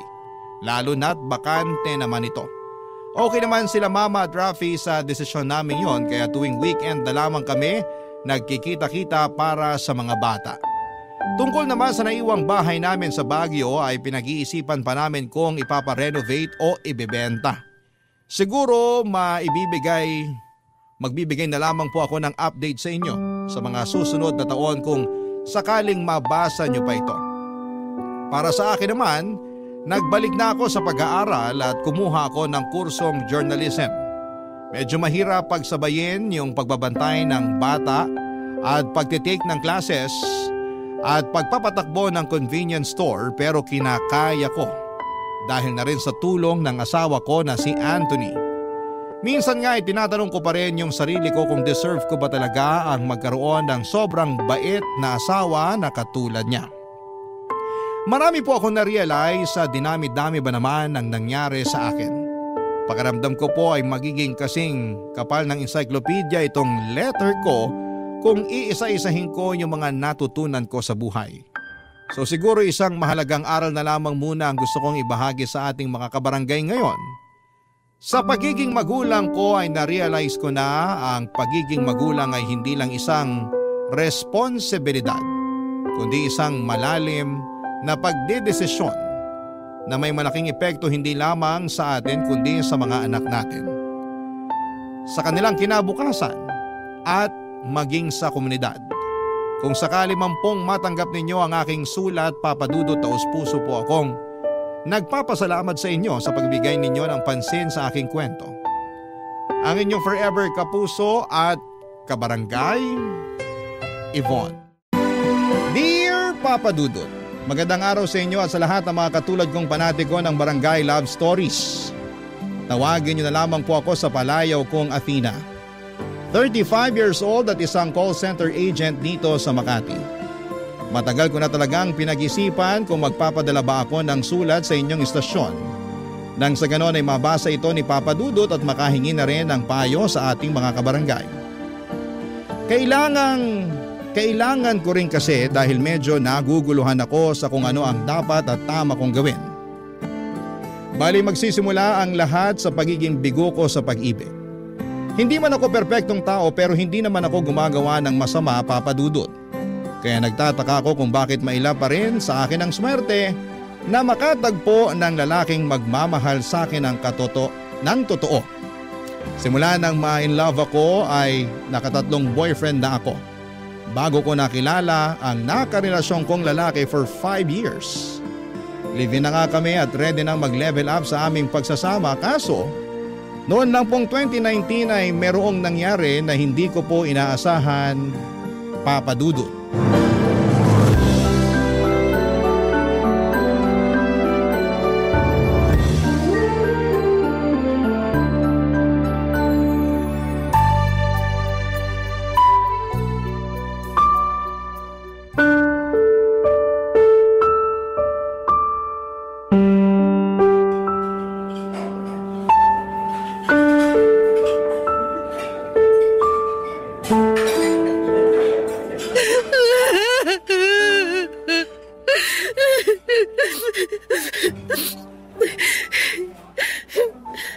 Nakakahiya na ba ako? Masyado na ba ako maingay umiyak? Baka pinagtitinginan na ako ng ibang tao Sabihan mo ko. Ibang klase, nakuha mo pang isipin ng ibang tao, nasa ruro ka na nga ng emosyon mo. Siyempre hindi naman iyakan tong restaurant na kinainan natin. Baka mamaya masyado na akong agaw eksena. Hindi pa naman ganun karami yung mga tao, tsaka hindi ka naman agaw eksena umiyak kaya ayos lang. Sure ka? Oo nga, ayaw mo pa yata maniwala Hindi naman sa ganoon pero hindi mo naman mapipigilan yung damdamin mo. Masakit yung nangyari sa kwento mo, diba? Gumuho mundo ko nung inatake sa puso at namatay ang fiancé ko, Besh. Sakit-sakit. At hanggang ngayon, hindi pa rin ako makamove on. Hindi pa naman matagal simula nang mangyari yun, kaya okay lang. Kahit hindi ka agad makapag-move on. Tsaka wala namang tamang panahon na dapat nakausad ka na, lalo masakit yung nangyari. Kahit ako, gulat na gulat, tsaka hindi rin makapaniwala. Ikakasal na kayo, diba? Oo. Akala ko pa naman magkakaroon na kami ng happy ending. Kaso, nauna siyang mag-end. Sige, iyak mo lang. Ano ba kasing kamalasan ng meron ako sa pag-ibig? Hindi ka malas. Bakit mo sinasabi yan? Naisip ko lang naman kasi yung unang 3 na nakarelasyon ko, kung hindi ako niloko, pinagpalit sa iba, iniwan ako. Ginawa ko naman lahat. Nagpakasubmissive ako sa kanila kahit wala sa bokabularyo ko yun.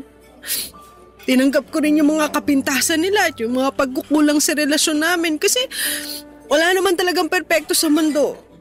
Kahit ako, hindi rin ako perpekto. Minahal ko sila ng sobra-sobra. Higit pa sa sarili ko, pero anong ginawa nila sa akin? Sinaktan nila ako. Akala ko hindi na ako makaka-move on. At minsan ko na rin sinabi sa sarili ko na ayoko nang pumasok sa panibagong relasyon. Alam mo yun, di ba? Sinabi ko yun sa'yo. Oo, lasing ka pa nga nun. Saka nagsisisigaw na, kamo, ayaw mo nang ma-inlove ulit. Oo, pero kinain ko lahat ng mga sinabi ko nung nakilala ko yung fiancé ko. Aminin ko, naging masaya naman ako nun sa relasyon namin. Hindi super bongga kasi wala naman talagang ganong relationship. Pero nung nag-propose siya sa akin at tinaya niya ako magpakasal, alam ko na sa sarili ko na handa na ako. At hindi ko lang napaghandaan. Yung mamamatay pala siya bago pa man kami umabot sa altar. Kundi ba naman talaga tinamaan ng lintik? Hindi talaga natin masasabi ang buhay. Oo nga Kaso ang unfair lang kung iisipin. Ayun, hindi ko tuloy mapigilan mag-isip na baka maalas ako o sinampa ako pagdating sa pag-ibig. Gusto ko lang naman na makakasama habang buhay. Kaya lang mukhang tinadhana yata na maging mag-isa ako. Kagaya ng kamatayan, hindi rin natin masasabi ang tungkol sa bagay na yan. Pero sana kung ano man ang mangyari pagkalipas ng mga taon, kung ma-in love ka man ulit o manatili na lang na single maging masaya ka pa rin. Ewan ko. Hindi ko alam kung magiging masaya pa ulit ako. Kasi kung oo, sana ngayon na. As in, ngayon na sana. Pero alam ko hindi naman mapupuwersa ang sarili ko na maging masaya kung malungkot at masakit ang nararamdaman ko. Kaya nga, damhin mo lang kung ano yung nararamdaman mo ngayong oras na to. Mas magiging madali kasi yun para sa'yo kung mas tanggap mo na sa sarili mo yung nararamdaman mo. Tao tayo, hindi tayo robot na walang emosyon. Basta, kahit ano mangyari, nandito ako para makinig sa'yo.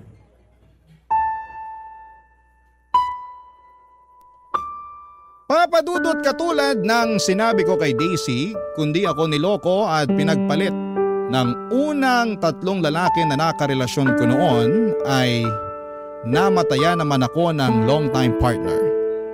Kaya ang ganda lamang ang hinagpis ko ng mga panahong yon at ngit-ngit na rin sa Diyos dahil maaga niyang kinuha sa akin ang lalaking pinakamamahal ko at magiging asawa na sana. Alam ko namang mali na magalit ako sa kanya pero hindi ko lang talaga mapigilang magtampo. Wala rin naman akong masisisi noong time na yon kasi biglaan nga ang mga nangyari. Buti na lamang at nandyan si Daisy na siyang pinakamalapit kong kaibigan. Kaklase ko na siya simula elementary hanggang college kaya naman kilalang kilala na namin ang isa't isa. Kasama ko siya sa halos lahat ng mga masasaya at malulungkot na pangyayari ng buhay ko at malaki ang pasasalamat ko kay Daisy. Dahil meron akong kaibigan na matatakbuhan sa oras ng pangangailangan. Sa kabilang banda, iba pa rin ang merong partner at gustong gusto ko nang mag-asawa ng mga panahong yon. Kaya nga pinalipas ko lang muna ang 3 death anniversary ng namayapa kong boyfriend bago ko humingi ng permiso sa kanyang libingan at sa parents niya na gusto ko na ulit pumasok sa panibagong relasyon. Umayag naman ang mga magulang niya dahil alam ng mga ito na hindi na ako bumabata. 32 years old na ako ng mga panahong yon, kaya naging aktibo ako sa paghahanap ng panibagong karelasyon. Kaso hindi nagwo-work out, hindi na yata ako marunong humanap ng seryoso o sadyang hindi lang ako kaseryosyosong tao. Ang sakit isipin, pero hindi pa rin ako sumuko at noong taong 2022 nga, ay may bagay akong sinubukan na hindi ko pa nagagawa sa tanang buhay ko. At yun ay ang umakyat ng bundok. Bagay na medyo pinag-alala ng kaibigan kong si Daisy. Ang totoo ay meron kasi akong napupuso ang organizer na nakilala ko nang minsan akong naligaw sa isang group page sa Facebook na tungkol sa pag-akyat ng bundok. Itago na lang natin sa pangalang Fernan.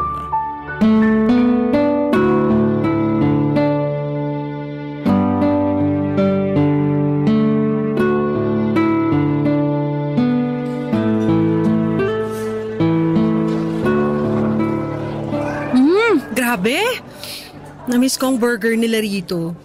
Buti nilang nayaya kitang samahan akong kumain. Buti rin sumama ako.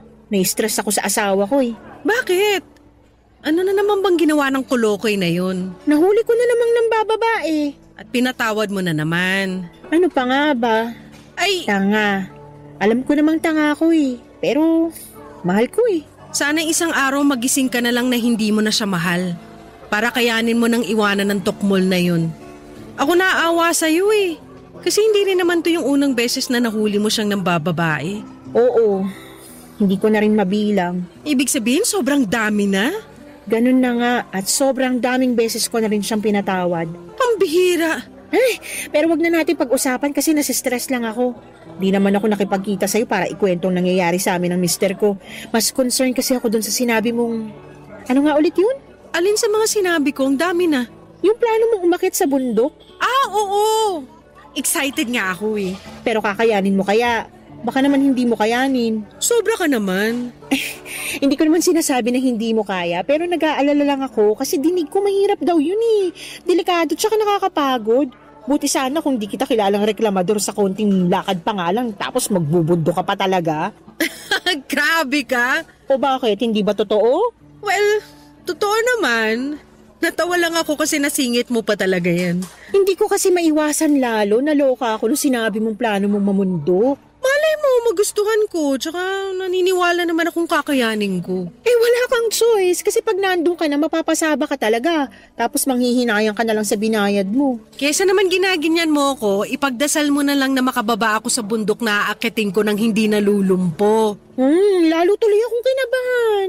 Huwag ka na lang kaya tumuloy. Iba na lang gawin mo. Ano naman? Magmarathon ka na lang. Ayoko nun. Hindi ako para sa mga takbuhan. Gusto ko yung mas extreme para sulit yung pagod. Bahala ka pero mag-iingat ka pa rin ha. Oo naman. Pero ang totoo kasi niyan, Besh. Sinasabi ko na nga ba? May iba ka talagang dahilan kaya gusto mong mamundok ng biglaan eh. Wala na talaga ako may tatago sa'yo, no? Malamang. Kilala mo na ako. Para namang di tayo magkaibigan since elementary, no? Kaya nga, pero ayun nga. Gusto kong mamundok kasi masyado akong na-curious dun sa nakilala kong organizer/tour guide sa page ng mga umaakyat sa bundok. Nakausap ko kasi siya sa Messenger. Ayos naman yung usapan namin, mukha naman siyang mabait. At higit sa lahat, gwapo. Inistok ko kasi yung Facebook account niya. Ang tanong, single ba? Well, mukha namang walang sabit. Wala kasi ako nakitang family picture sa account niya eh. Wala rin namang nakatag kaya tingin ko single naman siya. Pero malalaman ko na lang din pag nagkita kami ng personal. Plano kong tsikahin. Sa pala dahilan kaya gusto mong umakyat ng bundok. Yun lang kasi ang paraan para magkita at magkausap kami. Kaya sige lang, wala namang kaso sa akin yun. Sige, pero mag-iingat ka ha. Alam ko sinabi ko na to sa'yo pero paalala ko pa rin. Oo naman. 3 taon na rin naman ang nakakalipas nung namatay ang fiancé ko. Naisip ko baka panahon na para mag-move on at ma-in love ulit. Tsaka alam mo naman na hindi ito yung unang beses na sumubok ulit ako maghanap ng karelasyon, di ba? Oo. Aktibo naman ako. Sumali pa nga ako sa mga dating app kaso bokya, wala gusto ko na ulit magka-boyfriend. Malay mo, maging swak kami sa isa't isa nitong napupusuan ko. Papadudo, tama naman si Daisy na baka hindi ko kayanin pero gusto ko pa rin subukan. Guwapong-guwapo kasi ako kay Fernan at mabait din naman siya noong kausap ko sa Messenger noong nag-inquire ako.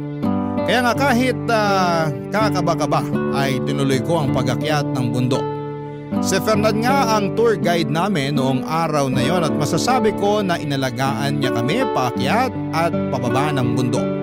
Naging close kami ni Fernan at nagpatuloy ang komunikasyon namin kahit natapos na ang event. Doon ko mas nakilala si Fernan dahil sa aming pag-uusap. Hinangaan ko siya sa mga bagay na ginagawa niya, lalo na ang pag-akyat ng bundok. Kumbaga'y passion na niya talaga yon. At masaya naman siya kasi nakapagtrabaho siya sa isang travel agency bilang tour guide at organizer.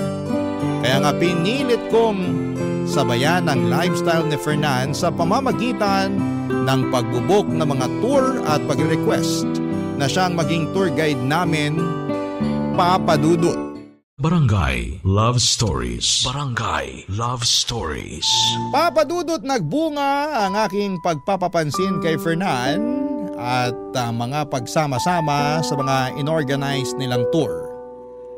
Naging consistent ang aming pag-uusap hanggang sa naramdaman ko na lamang na nagdada moves na nga siya sa akin.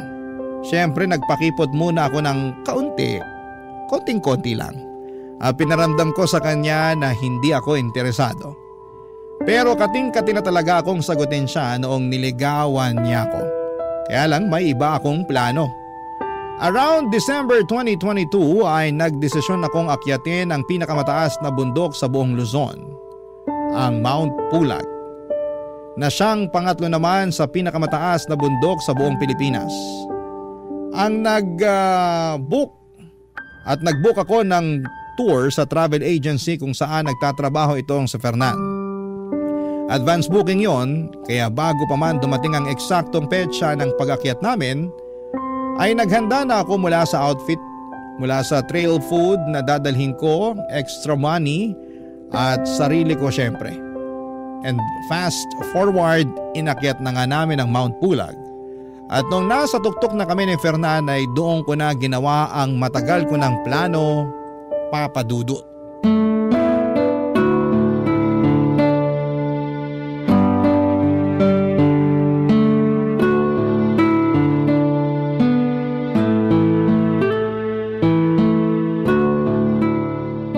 Ayaw mo na ba ulit magpa-picture doon sa signboard?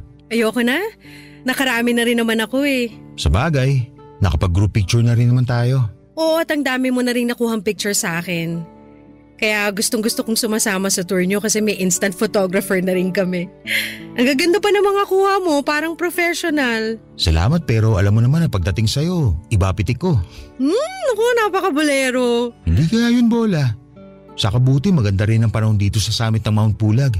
Hindi maulan saka may sea of clouds. Oo nga eh. Tuwan-tuwa nga ako kasi mukhang nakisama sa atin ng langit.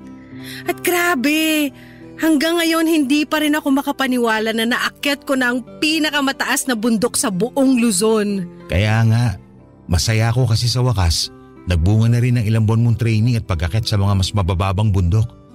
Pansin ko kasi bumilis ka na sa paglalakad. At kahit may mga paahon hindi ka na masyadong hinihingal. Oo, nagte-treadmill kasi ako. Madalas din naglalakad-lakad ako sa lugar namin. Lalo na pag malapit na yung akyat natin. Alam mo yan, di ba? Ina-update kita. Oo naman, syempre. Pero hindi ko naman to magagawa lahat kung wala ka. Yung bang guidance mo, ganon.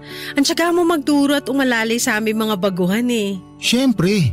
Tungkulin namin na maiakyat at maibaba ng ligtas ang lahat ng mga kasama sa tour namin. Oo nga, pero still, sobrang nakakabilib ang tsaga at professionalism mo. Kaya hindi na ako magtataka kung bakit kita nagustuhan eh. Akala ko sasabihin mo dahil sa kagwapuhan ko. Wow! Hindi lang pala dito sa bundok mahangin ha? Ikaw din mahangin.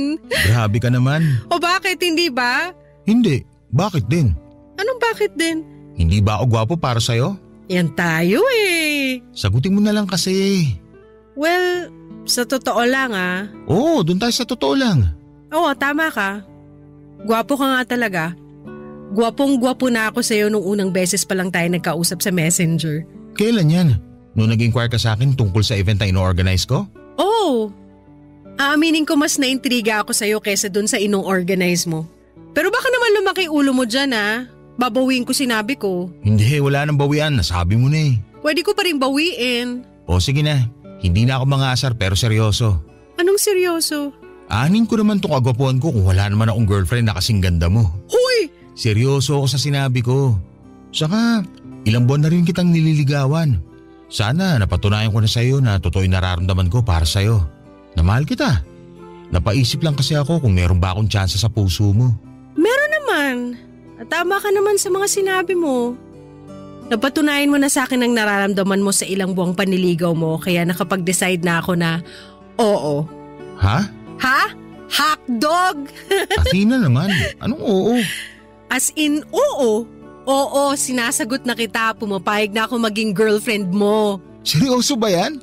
Hindi yan biro Tayo na? Seryoso nga. At bakit ako magbibiro? Uso kasi yun. Yung mga prank-prank na yan lalo na sa internet. Bakit naman kita ipaprank? Sige nga. Hindi ko alam. Baka kursunada mo lang ako i-prank. Ganon. Walang dahilan para i-prank ka. Seryoso ako na sinasagot na kita. Oo. Tayo na, Fernan. Papa Dudut, masayang-masaya kami ni Fernan. Nung naging kami at naging sobrang memorable pa yon dahil sa tuktok ng pinakamataas na bundok sa buong Luzon ko siya sinagot. Grabe. Pakiramdam namin ay mas lalong naging espesyal ang araw na yon. Buwaba kami sa bundok na hindi maalis ang ngiti sa aming mga labi. Nagpatuloy ang relasyon namin at nung 3 buwan na naming magkasintahan ay nag-decide kaming mag-live-in. Bali nagrenta kami ng apartment near Pasig at Mandaluyong boundary. Tumira kami doon ni Fernan hanggang sumabit ang January 2025 ay meron siyang sorpresa na hinanda para sa akin. Saktong salubong ng bagong taon. Nang lumuhod si Fernan sa aking harapan at nag-propose ng kasal. Ang romantic lang ng eksena dahil noong una ay magkasama lamang naming pinapanood ang mga fireworks tapos ilang sandali lang ay may proposal pa lang magaganap. Walang pagsidna ng saya ko ng mga panahong yon.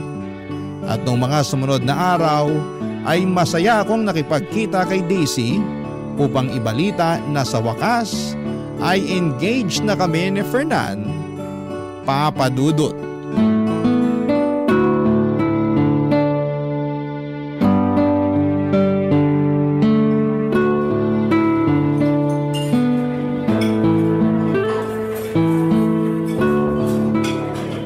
Wala ka bang napapansin sa mga daliri ko, Besh? Ha? Ano bang meron? Ayun o, tignan mong mabuti. Bagong manicure ka.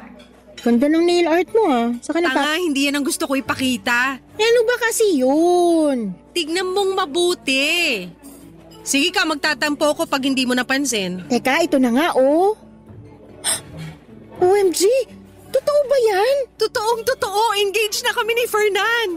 Nag-propose siya nung New Year's Eve. Siyempre hindi muna ako nag-upload ng mga pictures sa Facebook kasi plano kong sa'yo muna unang ibalita. Thank you kasi pumayag ka makipagkita sa akin ngayon. Wala yun. Na-appreciate ko naman na sa akin mo unang sinabi. Na-appreciate mo ba sa lagay na yan? Mukha ngang hindi ka naman masaya. Sorry, Besh, pero ang hirap naman kasing maging masaya lalo may nalaman ako tungkol dyan kay Fernan. Anong nalaman mo? Hindi ko agad sinabi kasi tsumitsempo pa ako. Hindi ko lang akalain na magpo-propose siya sa'yo ngayong taon. Natural, magkarelasyon kami. Tsaka ano ba kasi ang nalaman mo tungkol kay Fernan? Sabihin mo na lang kaysa ang dami mo pang sinasabi dyan. Unfaithful sa'yo yung boyfriend mo, Besh. Ano ka mo? Ganito kasi yan. May nakita kong post sa isang Facebook group tungkol sa pag-akyat ng bundok. Nakapublic naman yung group page nila kaya lumabas sa timeline ko.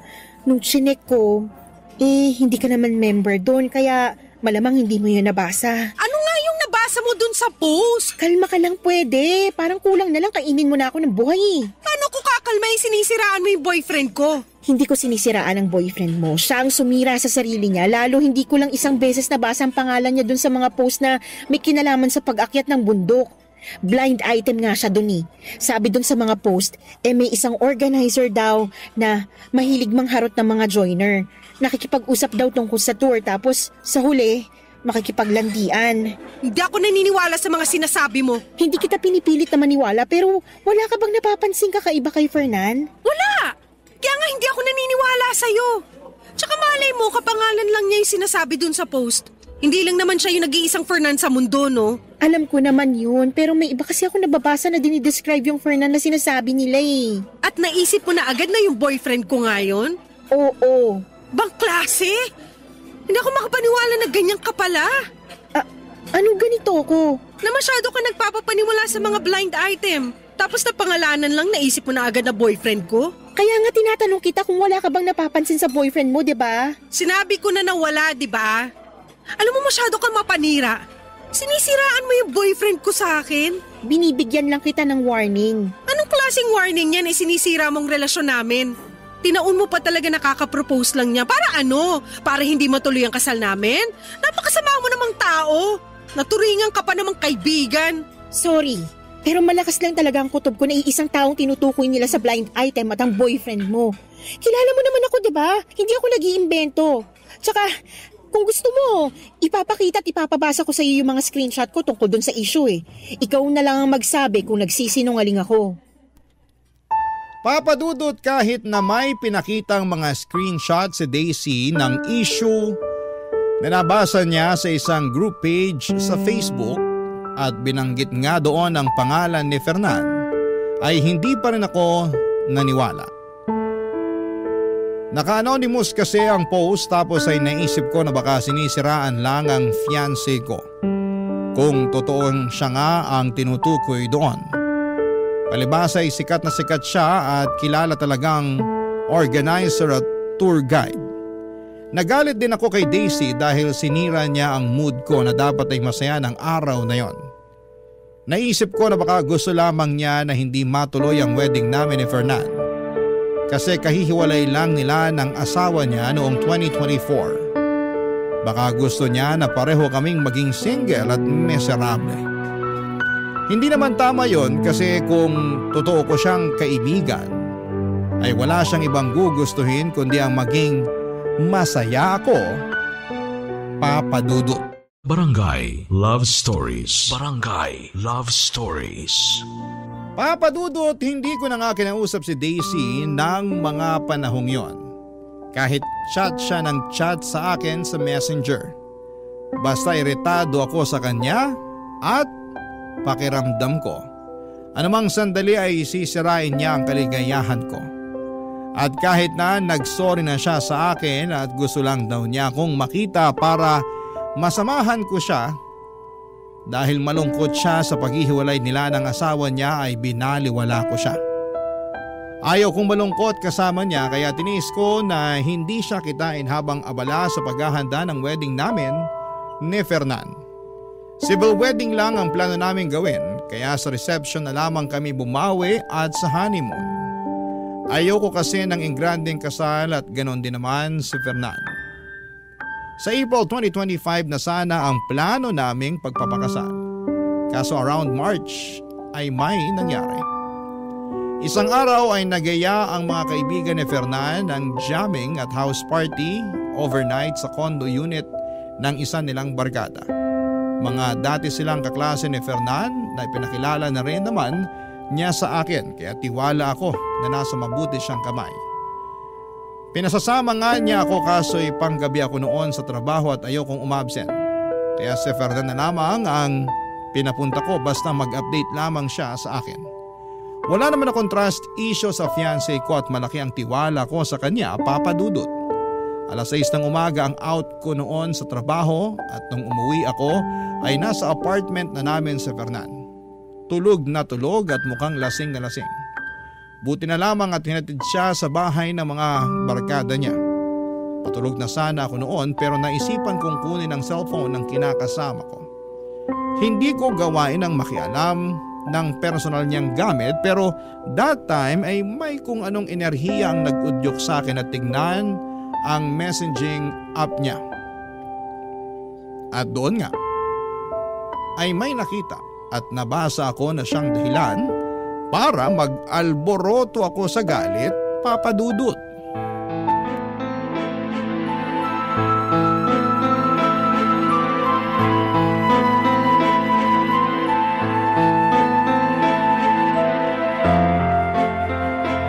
Fernan, gumising ka nga dyan. Bakit ba? Kita mo natutulog yung tao, naantok pa ako. Alam ko, pero may pag-uusapan tayo. Pwede bang mamaya na lang? Patulugin mo muna ako kasi grabe talaga yung antok ko. Paano hindi ka antukin? Anong oras ka na hinatid dito ng mga barkada mo? Teka, galit ka ba? Oo, galit ako. Bakit ka magagalit nagpaalam naman ako sa'yo. Pinasasama pa nga kita nun pero sabi mo mas gusto mong pumasok sa trabaho. Pambihira ka naman no? Huwag mo sabihing nakalimutan mo. Hindi ko nakalimutan. Alam ko na pinayagan kita. At hindi naman yun ang rason kung bakit nagagalit ako ngayon. Wala naman akong kasalanan sa'yo Kaya wala kang dahilan para magalit sa akin. Ah, ganon? Sigurado ka ba talagang wala? Ano yun? Tinatanong kita kung sigurado ka bang wala. Oo, sigurado ako. Ano namang gagawin ko? Malay ko rito sa text sa'yo ng BFF niyong babae. Sa bagay, sabi lang naman niya rito, thank you raw kasi nakailang beses mo raw siyang dinala sa langit. Dapat daw matagal ka na niyang pinagbigyan pero salamat pa rin daw sa isang hindi malilimutang gabi. Ano kasi, mahal? Huwag mo nga akong matawag-tawag na mahal. Nandidiri ako sa'yo. Ano kasi, hindi yun katulad ng iniisip mo. Bakit? Alam mo ba ngayon kung ano ang iniisip ko? Gusto mong malaman kasi sasabihin ko. Iniisip ko na nagtaksil ka sa akin. Na si dinami-rami ng babae, yung pa talagang pinakilala mo sa akin at pinagkatiwalaan ko. Lintik naman, Fernan. Napakababoy nyo. Tapos malalaman ko na matagal mo na pala siyang kursunada pero kagabi ka lang niya pinagbigyan? Wow! Wow na wow talaga! Sorry, mahal. Huwag mo nga sabi akong matawag-tawag na mahal kasi nasusuka ako sa'yo. Wala lang yun. Anong wala lang yun? Sira ulo ka ba? Hindi totoo yun. Tingin mo maniniwala ako sa'yo? Nadala lang kami ng kalasingan namin. Para namang hindi mo pa nararanasang malasing. Ikaw nga pag tinamaan na ng alak nag-iiba ng personalidad mo. Baliw ka pala Kinumpara mo pa ako sa'yo hindi naman ako pumapatol sa kabarkada ko kapag nalalasing. Hindi naman namin sinasadya, saka may asawa na rin yung tao. Yun na nga! May asawa na nga! At ikaw naman may fiancé ka na! Pero ginawa mo pa rin kahit na may karelasyon ka! Paano ko hindi magagalit, Aber? Sagutin mong tanong ko, dali! Wala lang yun. Hindi ko naman sinasadya yun eh. Saan nagsisisi na ako kasi nasaktan kita? Dapat lang na magsisi ka. Ha? Pero sa tingin mo sapat na yon? Kasi kung tatanungin mo ko, hindi ang sagot ko. Ang sakit-sakit ang ginawa mo sa akin. Lalo't pinagkatiwalaan kita. Ikakasal na nga tayo sa susunod na buwan, di ba? Pero nagawa mo pa rin sa akin to. Ang sakit-sakit, Fernan. Sorry, Athena. Sorry talaga. Sa'yo na lang yung sorry mo kasi nasusuka ako sa pagmumukha mo. Nakakadiri ka. Umayo ka sa akin! Ha? Saan naman ako pupunta? Hindi ko alam. Problema ko pa ba yon? Bahala ka basta lumayas ka sa harap kong lintik ka! Athena naman, pwede bang pag-usapan muna natin ito na maayos? Maayos? O ito usapang maayos. Umalis ka sa bahay na to. Ayoko nang makita ang pagmumukha mo. Sobrang sama mong tao. Sana mapunta ka sa impyerno! Papadudot, grabe ang galit at sama ng loob ko kay Fernan ng mga sandaling yon. Kulang na lamang ay balatang ko siya ng buhay dahil napakalandi niya. Malaki pa naman ang tiwala ko sa kanya na hindi niya ako lolokohin pero maling-mali ako. Bigla tuloy nagbalik sa akin lahat ng mga sinabi ni Daisy tungkol sa kinakasama ko. Paano nga kaya kung totoo ang lahat ng yon? At masyado lang akong naging in denial dahil ayokong may makasira sa aming relasyon. Pinalis ko si Fernan sa apartment na nirerentahan namin ang araw na yon dahil ayoko siyang makita. Sumunod naman siya sa akin at sinabing magpapalamig muna at magpalamig muna ako ng ulo bago ulit siya bumalik para makapag-usap daw kami. Noong time na yon ay tinawagan ko si Daisy habang umiiyak at inalo naman ako ng kaibigan ko. Sinabi niyang pupuntahan niya ako sa apartment namin at yun nga ang ginawa niya. Iyak ako ng iyak kay Daisy na tipong sising-sisi. Kasi hindi ako nakinig sa mga sinabi niya noon. Sana pala ay mas naging mapagmatsyag ako. Kinagabihan ay bumalik nga si Fernan sa apartment namin pero pinalayas ko lamang ulit siya. Ayaw ko siyang kausapin dahil hindi pa ako handang makita ang pagmumukha niya. Nandidiri pa rin ako sa kanya sa totoo lang, Papadudot. Kaya lang ay naging masugid ang kinakasama ko na makipag-usap sa akin at ayusin namin ang aming relasyon lalo na at malapit na ang petsa ng kasal namin. Isang gabi bigla na lamang siyang nagpakita sa apartment at wala na akong nagawa para iwasan siya. Papadudot.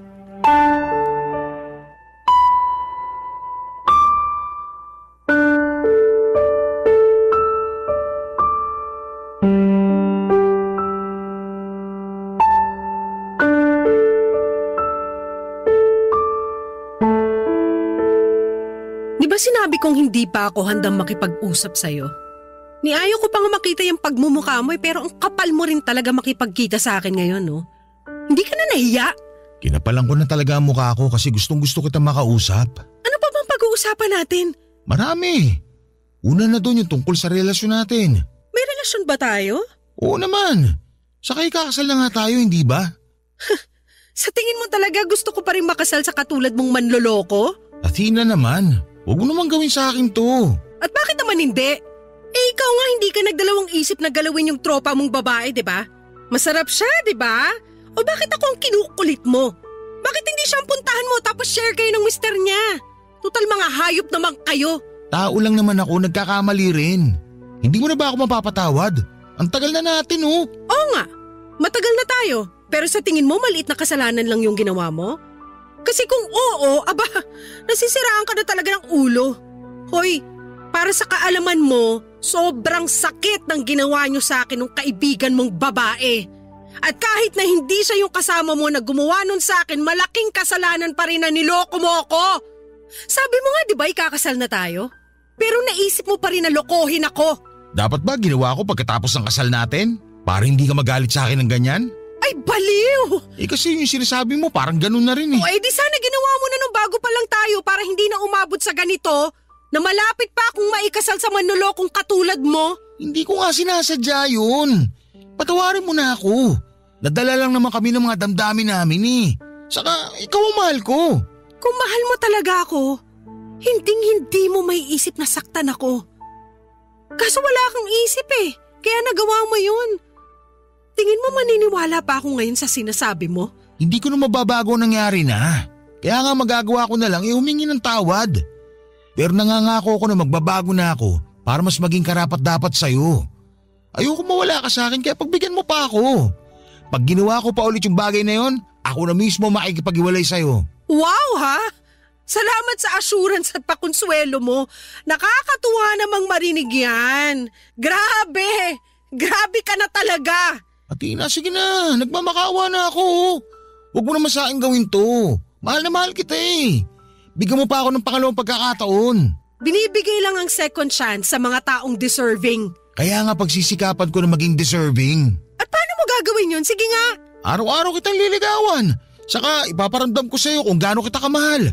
At kahit na mag-asawa na tayo, gagawin ko pa rin ang panliligaw sa'yo katulad nung kinikilala pa lang natin ang isa't isa noon.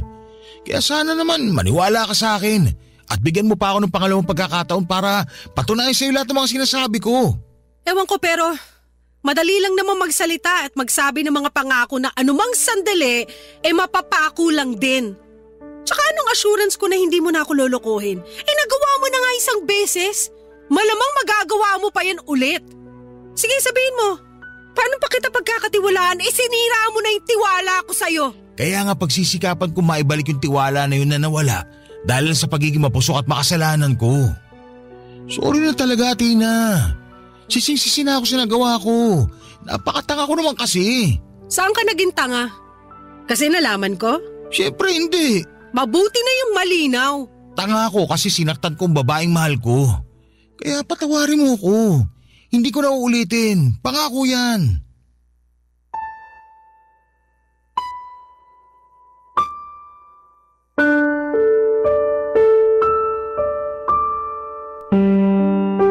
Papadudot, marami pa akong masasakit na salita na gustong sabihin kay Fernan ng gabing yon. Pero hindi ko na nasabi na daig na kasi ako ng matinding emosyon. At sa halip na pakinggan pa ang pagsusumamo niya at paghingi ng tawad ay muli ko siyang pinalayas sa pamamahay namin. Wala rin namang nagawa si Fernan dahil nag-iiskandalo na ako ng mga panahong yon. Pero hindi pa rin siya tumigil sa panliligaw sa akin at hanggang sa ngayon ay sinusuyo pa rin ako ni Fernan. Hindi ko naman masabi na hiwalay na kami kasi wala rin namang kaliwanagan kung gusto ko ba talagang tapusin na ng tuluyan ang relasyon namin. Aaminin kong mahal ko pa rin si Fernan at gustong gusto ko siyang bigyan ng ikalawang pagkakataon. Pero natatakot ako na baka ulitin na naman niya ang kasalanan niya sa akin. Ang tungkol naman doon sa mga isyu sa blind item na naugday sa kanya ay hindi ko na kinumpirma. Pero hanggang ngayon ay iniisip ko pa rin ang bagay na yon. At nababagabag pa rin ako ng sobra. Sana po ay matulungan ako ng mga kabarangay natin kung ano ang gagawin ko. Nahihirapan na kasi ako at kahit na sinabi na sa akin ni Daisy na hiwalayan ko na si Fernan ay may parte pa rin sa puso ko na ayaw yung gawin. Ewan, litong-lito na ako. Tatapusin ko na ba ang lahat sa amin ni Fernan o susugal pa ba ako sa pamamagitan ng pagpapatawad sa kanya at pagbibigay ng chance? Hanggang dito na lamang po ang sulat ko at sana'y mabigyan ako ng payo ng mga kabarangay natin. Dahil malaking bagay po yun sa naguguluhan kong puso. Maraming salamat po sa inyo, Papa Dudut, sakaling mapili po ninyong i-area ang sulat ko and more power. And God bless po sa Barangay Love Stories. Ang inyong forever kapuso at kabarangay, Athena.